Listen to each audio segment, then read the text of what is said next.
Hello guys, Dovska here. So this is a bit of a special one. Roman Empire time-lapse. Those are quite rare, but I know that they are a fan favorite. So if you're wondering why I'm uploading this is actually an older campaign. This is way back from March, I believe. The reason why I'm uploading it now is because, well, I've been sick these last couple of days. I'm not sure what really. I'm hopeful that it's not that thing, but who knows? Who knows? I've been vaccinated, but still, only time can tell. But being here locked up during the holidays, I decided to, well, at least try to be productive. So I scrabbled together all the video materials I had and made this video. Hopefully I can help cheer up anyone else who's gonna spend the New Year's alone. I am, however, working on another couple of videos, some Victoria 2 games, one where I accidentally turned Estonia into a Congolese colony of sorts. If you wanna see that, then please tell me so in the comments below. However, before we start this video, there is just something that I really want to show you guys. So it is pretty off topic. It has nothing to do with either Rome or time lapses or strategy games or anything of that matter. But it's something that I'm just really proud of, and I just really want to show it to you guys because, well, on one hand I would say that you guys deserve to know what I've been doing, but it's also just because I really want to show you guys. So, as some of you know, I have an interest for music and music production. And well, now my first actual single is out on Spotify. And that piece is actually what you're hearing right now. And it's out now on every streaming platform. It's called Cold Eyes. It's a song which mixes elements of traditional house, electronic music with traditional flamenco type acoustic instruments, and it's something that I'm just really proud of. And well, if you like it, then please add it to your playlists, loop it 1 to 50 times, the more the better. And well, with all that said, please enjoy the video and hopefully enjoy Cold Eyes as well. Thanks.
Well, there you have it, the rise of the Roman Empire. So knowing all of y'all, I thought I'd just spend a couple of minutes going through all the sweet details of the campaign. Explaining some stuff and just looking at numbers and, you know, the typical. So starting off, I know that all of you want to see the culture map, and it is quite glorious, if I may say so myself.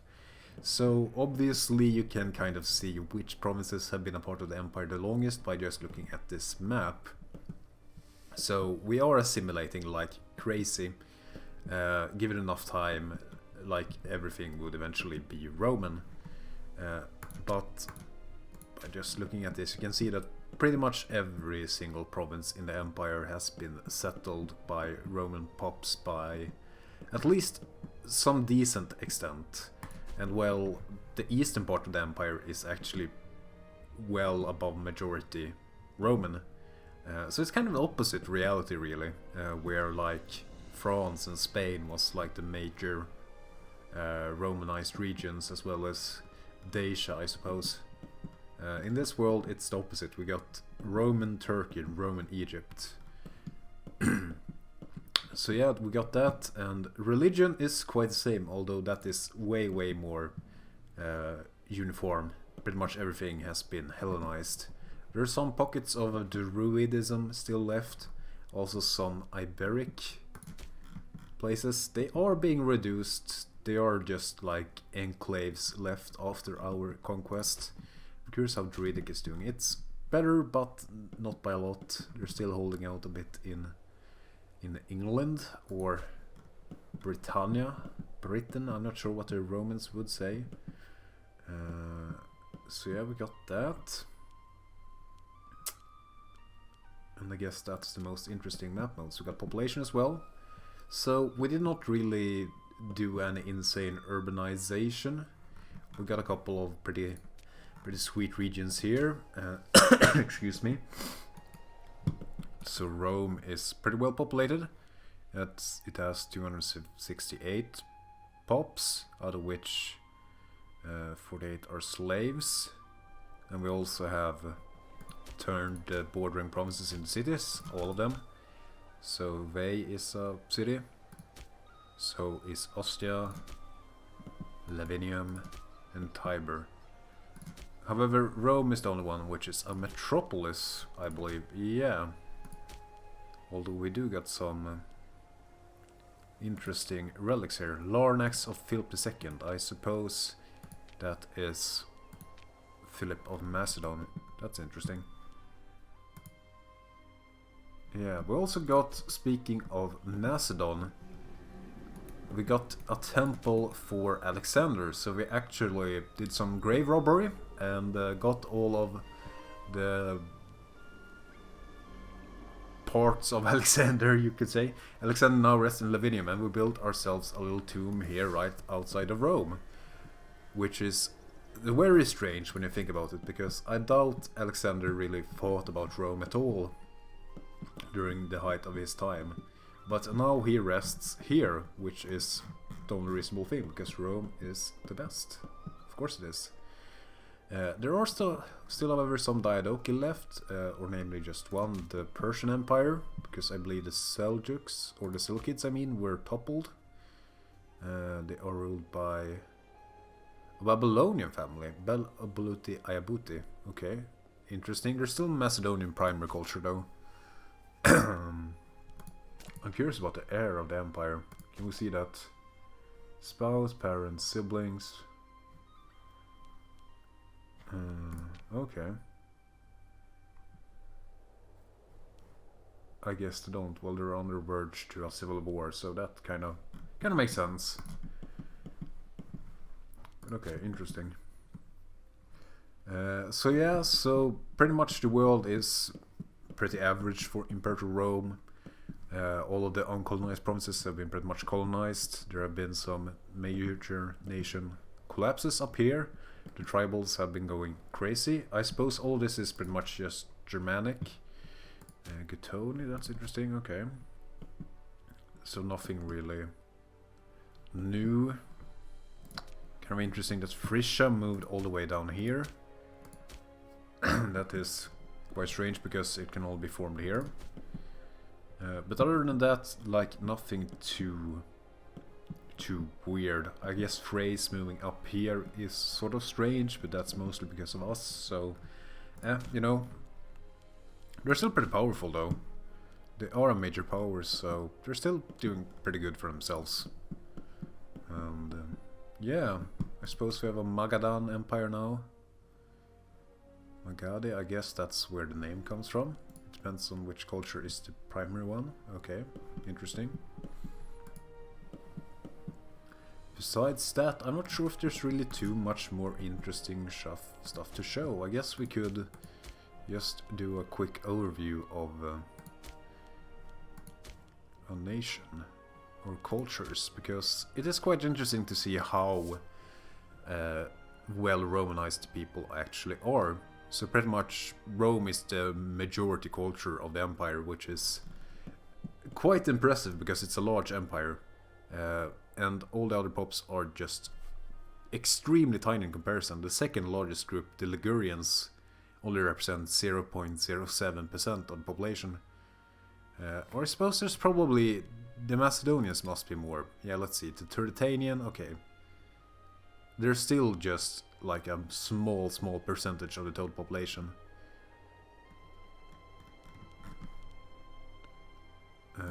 I'm not sure, I guess these are just Italic groups, yeah, okay, that's right. So got Italic, then Gallic, Iberian, Hellenistic. Okay, that makes sense.